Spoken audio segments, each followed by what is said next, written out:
Hello and good evening. I'm Melisa Idris. Welcome to Consider This. This is the show where we want you to consider and then reconsider what you know of the news of the day. Tonight we're looking at a profession critical to the lives of Malaysia's most vulnerable, social work. The long-awaited Social Work Profession Bill, which was aimed at finally professionalising the sector through mandatory licensing and standards, was set to be tabled this year in Dewan Rakyat, but once again, the tabling has been delayed. Now, what does that mean for a country when its social support workforce is left unprotected and unregulated? And who bears the real cost of these delays? Well, joining us now on the show to discuss this further is Dr Teoh Ai Hua, who is the president of the Malaysian Association of Social Workers, which has championed professional social work for 5 decades now and has actively provided training for social workers in government and also in civil society. So Dr. Teoh, thank you so much for being on the show here with me today.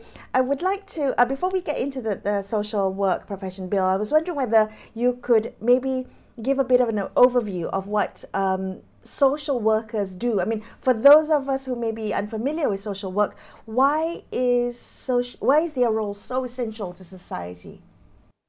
Okay, thank you, Melissa. Thank you for having me here this morning. Social work is kind of confusing sometimes for ordinary people, because people would always equate social work to charity work or voluntary work. Let me give a very quick example. We all know that we have this metaphor of giving a fish, right, to a person in needs.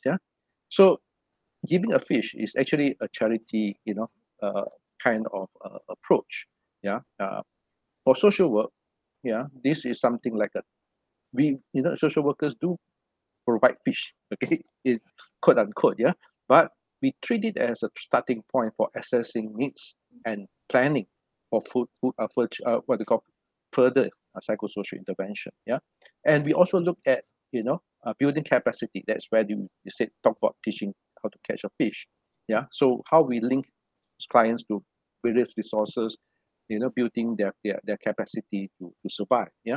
And then one thing that social workers very different from others is that sometimes because social workers work with the most vulnerable populations in society, so sometimes these people doesn't know about their rights, they have no access, and sometimes it requires a social worker to intervene, meaning to say to go with the person, okay, to gain that rights. So social workers involved in advocacy, and in that process empower the person to be more confident and to feel have the ability to gain their rights. So basically social workers plays a very different roles, but they are essential helping profession in many countries. So as a social workers, we are guided by our social values and ethical principles, and we are committed in enhancing the social functioning and well-being of individuals and communities.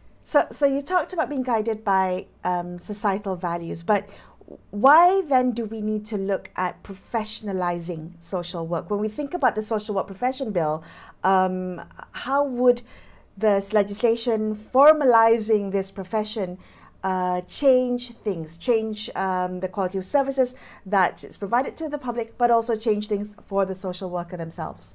Okay. Why we have been advocating and fighting for to have a social work profession bill or regulatory framework is that one, it will help to raise standards. Okay, without a law, everybody can do anything. Okay, the government cannot regulate, cannot control. So first thing is to raise standards of the practitioners in this field. Secondly, by raising standards, we can protect the public from malpractices. So social workers, they are guided, as I mentioned, guided by social values and principles. So they have to ensure that they are competent. So the law will protect the rights and the well-being or the interest of the public from malpractices. Third is to demonstrate accountability. So as any other professions, you need to demonstrate accountability in your work. So you'll be able to articulate how you are going to provide the service to whoever you are providing the service. Yeah. And then, of course, hopefully by having the law in Malaysia, you know, professional recognition is, you know, in many circumstances, uh, we want the government to recognize social work as a professional occupation. So that is what we trying to get the law. Right. Could you paint a picture or give me an example of how that would look like in practice? If social work has been professionalized, has been formalized in a sense, what would that look like for someone in this role? Okay, so as a, you know, for any professional law, the profession will be regulated through either registration or licensing. Okay, that would take place. Yeah. So when you have that, okay, you have the data of all the practitioners registered throughout the country. Then for the government, it is essential for them to know that they can start to set standards, okay, for professional practice and conducts, okay, and they know where the social workers are, and then they will know, okay, in which states, okay, in which area that social workers are still lacking, and then that's where the importance of, you know, planning and also training, okay, and then then you identify, okay, how social workers and can improve quality of services in different agencies, because social workers, okay, are not just working with JKM. They're working in a very diverse groups of what we call agencies. Yeah, maybe I'll come to that later. Yeah, for the public is that once you have that data bank, yeah, you have the database of social workers in this country, then they would know, yeah, instead of just, you know, everybody coming to Kuala Lumpur or, you know, or the big cities, they would able to see whether in their area there are qualified and registered social workers around there which they can contact and to seek, you know, help. So that is something that we are looking at, you know, how this will happen. Yeah, in many countries, registered social workers will carry a title called registered social worker, RSW. Okay, some countries, if they use license, then they have LSW, licensed social workers. So that would also help to what we call get the public to know whether the person is a registered social worker or they are not a trained social workers. Right. It builds confidence with the members of the public who want to use the service. Can I ask you, so you said that social workers are not just with JKM, with the welfare department. Where else are they? Talk to me about how important they are, how integral they are to our society, and where they are. Okay, yeah, I'm happy that you asked this question, Melissa. Okay, people thought that social workers only work with JKM, yeah, Department of Social Welfare. Actually, currently we have the two largest groups of social workers are one in JKM, another one at the hospitals, the medical social workers, okay, under Ministry of Health. Yeah, we also have social workers who works in the prison department, okay, the anti drugs agencies, National Unity. There are some working with Ministry of Health as Ministry of Youth as youth workers. Yeah, also social workers in rural development. We hope to see more at the Jabatan Kemajuan Orang Asli Jakwa. Yeah, one position that we think is still missing. Okay, are in Ministry of Education. Yeah, because social workers in many countries, we have school social workers who deal with truancy and also social work, and also working with youth, you know, dropping out from schools. And finally, is the local government. Yeah, because local government handles public housing, and that's where the social workers can play a very important role in assisting and providing services to the people who are, you know, who are living in the public housing. Right. Dr. Teoh, I do want to ask you, this bill has been long awaited. I think, you know, we've been waiting 14, 15 years for this bill. It's been in the works. Yeah, there you go. What message would you like policymakers to truly understand about the importance of tabling and passing this legislation? Do you have a takeaway message for our audience tonight? Yeah, I think for policymakers, we like them, you know, whether they are MPs or they are what we call the members of the administration in the cabinet. I hope they would understand the importance of social workers, professional trained social workers, as a change agent, okay, in society. Yeah, because we cannot, what happened is that we need, the trained personnel to come into the services, whether in public or in NGO or even in corporate sectors. So I would like, to urge the uh, the cabinet ministers, yeah, when the bill is ready, and when the Ministry of Women, Family and Community Development is ready to present the memorandum Jemaah Menteri MJM, I hope the cabinet ministers will endorse that. And then when the bill is tabled, yeah, I hope all the MPs please support the social professional bill. Okay, you can debate about how that can be further improved, but please support, and to ensure that the social work profession bill will become a reality in Malaysia.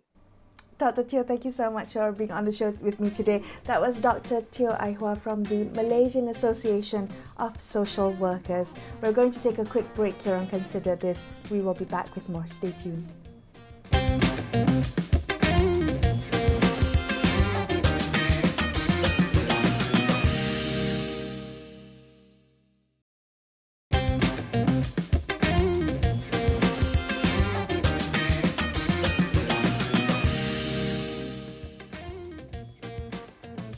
Hi, welcome back to Consider This. I'm Melisa Idris. Let's continue our discussion about the long-awaited Social Work Profession Bill, which was set to be tabled in Dewan Rakyat this year, but has unfortunately been delayed once again. Now, joining us to help us understand the importance of this bill to social work is Dato Dr Amar-Singh HSS, who is a consultant paediatrician and child and disability activist. Dr. Amar, thank you so much for being on the show with me. It's good to have you back on the show. And I would like to ask you, your years of working as a paediatrician, I'm just wondering, can you give us a sense of how important social workers are? How have you seen social workers support children and families and society at large? I think I couldn't have functioned well as a pediatrician without my social worker colleagues, trained social worker colleagues. I think I've had them accessible to me in the Ministry of Health since I was a house officer. I remember the single lone social worker who tried to hold up a whole hospital needs, which was huge at that time when I was young. And I think trained social workers are people that I engage whenever I have a child who's in conflict with the law, a child who's been abused, if I see domestic violence in the family, if I see a psychosocial problem in an adolescent that needs help, I see a family who's in financial crisis and needs support, and sometimes just for resources that we can't manage. So to me, they're an integral part of my team, part of one of my colleagues that I need help. In fact, in probably almost every week, I'll be found in the social worker's office chatting about what we should do about this family, and vice versa. They'll pop up and join us for sessions. So I think they do things that we can't. They pay home visits, they do assessments, they offer psychosocial support. They can monitor. They're not just reactive, they're proactive. They actually intervene as quickly as they can. I remember when I was in the UK in 1990 doing my subspecialty, they were the backbone, when you call the social worker, things are fixed. It's done. They will engage the courts for you. They will call the conference to meet and discuss what's best for this family and so on. And so a social worker is a highly valued person in most industrialized countries as well as in developing countries. And I think we need the same kind of service here in this country. Right. So when we think about advocating for a professional framework for social workers, having people trained and with specific skills, having specific industry standards, how do we think about the trade-offs? What are the risks of not having a well-regulated social work profession, particularly for the people that benefit so much from these services? I think maybe I'll correct that in a moment. All of us are going to benefit. I think currently many people need a good social service and a good trained social workers, but all of us have the potential to need a social worker in our life. That's right. And I think the best way to answer your question, Melisa, is to say, what happens if you as a woman were in a domestic violence situation? Who would you want to see to support you? Would you like somebody who is a science graduate, who's now working with JKM as doing some social work, who's learning on the job? Or would you like a trained social worker who's gone through 3-4 years of university training, who knows legislation, who knows civil society organization, who knows how to negotiate the court, the health department, the police, and then come alongside you and support you emotionally as well. And I think the answer is very clear. When you've got a child who's very ill, you want to see a pediatrician. You don't want to see a medical officer who's just not trained in pediatrics. So I think the same applies here with social workers. So I think that's the big risk. Right now, we're not offering the kind of professional service that we need. People who are trained in university setting in this. And as I said earlier, they are not just reactive. Right now, I believe much of our JKM, our social workers, they're good people, they try hard, but they are reactive. They respond to a problem. Trained social workers think about societal needs. What's out there that's an issue? Right now, I think every day we hear about societal needs that are a crisis for us, from vaping to obesity, to school problems, to bullying. I think social workers will engage with these problems in society, not just run a service inside the welfare, health, or education departments. Right. And another issue, if I could add on, is that they don't just work in welfare department, they work in health, they work in places like correctional facilities, they work in community-based organizations, they work in drug enforcement authorities. And I don't even think we see this broader role that trained social workers have to support our community. So do we have, so right now it's not being formalized, it's probably being done by civil society sectors, right? So how do we incorporate that? I mean, there are people who probably think, oh, there's already people doing the work. I mean, why do we need a legislation for this? Why do we need regulation for this? Can it continue as status quo? I think that,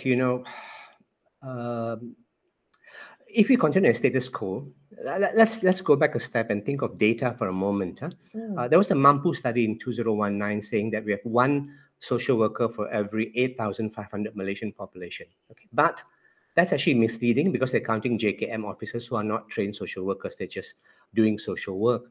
If you look at the current data, only 5% of child protectors working in JKM are trained social workers. So that's only 172 out of about 3,500.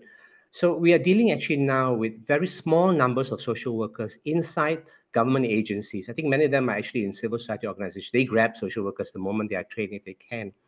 So what will happen if we carry on like this? I think we don't set standards for ourselves. We don't upgrade our services in all the relevant government departments. We are not in the best interest of the public. If you look at Singapore and Australia, they both have one trained social worker for every 3,000 population. And that's the kind of target I think we should aim for. Right.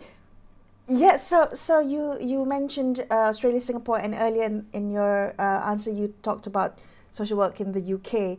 I understand that Malaysia actually is behind some of our regional neighbours when it comes to professionalising social work. So how has it made a difference in those countries? Why do you what do you think is different from Malaysia? Why has Malaysia been so slow to recognise the importance of formalising, regulating social work as a profession? I think we're really far behind. I think the Philippines has been the furthest ahead in terms of our region. 1965, they passed legislation. Even Thailand done it 2013, Singapore ahead, Indonesia, of course, 2019. I think in many areas, we're actually falling behind our regional partners, neighbors. And as we're taking over leadership of ASEAN, I hope that this will be something that we can aim to step up. I think to answer your question, it's a chicken or egg kind of situation. I think, first of all, the public is not aware of what a trained social worker can do. And it's not just the public, our lawmakers, our members of parliament don't appreciate it. They are used to a charity model, a welfare kind of model, a voluntary work. So they think of a social worker as a volunteer kind of thing. So as long as they have this kind of mindset, then there's no due recognition, no investment in trained social workers. And so when you have no such awareness, then you don't push for legislation. If you don't push for legislation, then the government doesn't have a focus to develop post or grow this social worker profession base, and then we don't have enough jobs. So when you don't have enough jobs, our young guys are not going to choose this as a profession because they don't see the value of this. There's no job opportunities for it. So we end up very few people taking up this profession. So I think it's a vicious cycle that we've set ourselves up for. We've pushed the whole social work into a voluntary place, which I'm not against. I think we must encourage people to do social work and volunteer. What we need is trained cadre of people who are then going to do the professional work that we require in many areas of our society. So you said that many policymakers may not understand the importance of social work to a functioning society. But can I ask you then, if you had the ear of policymakers, if you had a message for policymakers tonight, what would that be, Dr. Amar? I think that I've got 5 points I jotted down. I think first of all, policymakers should move away from a charity model of social services to a professional rights-based model. So to do this, I think perhaps we could start by changing the welfare department's outlook and label from a welfare department to social service department. Most parts of the world is social service because there's a positive connotation. Welfare is like a handout connotation, and social services suggest a broad range of services that you're providing. Secondly, I think set standards for who can do social work, professional social work, and that means passing this bill, which is so crucial. I mean, 14 years, it's a very long time to wait for a bill. Thirdly, I think government should push universities to offer more courses for social workers, professional courses. I think they should help to standardize the curriculum, push for more sufficient field training while they're training, and as well as work with the Malaysian Association for Social Workers to maintain standards in universities for training. Fourthly, I think Ministry of Finance should develop posts. They will say there are no bodies, so we don't develop posts. They've often said this to me in other health sectors. But I think if we don't develop the posts, don't create the vacancies, see the size of our need, we'll never have the bodies filling this place. So Ministry of Finance should actually create, this is a number of social workers in these. These are the posts we are creating now, and every year we're going to create more posts to show this increase that we need. And finally, I think government should go on a campaign to advocate with the youth, with families, with society, that we need this group of people, professionally trained social workers. Please consider this as a vital occupation and perhaps put into Rancangan Malaysia Ke-13 as a priority area for the government. Right. Were you very disappointed that the bill was not tabled this year after 14 years of waiting? Yeah, I think most of us were, we call it a travesty, because we just can't imagine why it cannot get passed. It's so critical for it to be in place for society, not just for us, for society. Recognize this is not something that's going to boost the Malaysian Association for Social Workers. It's something that's going to support the public, which is what we want. Understood. Well, Dr. Amar, thank you so much for sharing your thoughts and your insights with us. That was Dato Dr Amar-Singh wrapping up this episode of Consider This. I'm Melisa Idris, signing off for the evening. Thank you so much for watching, and good night.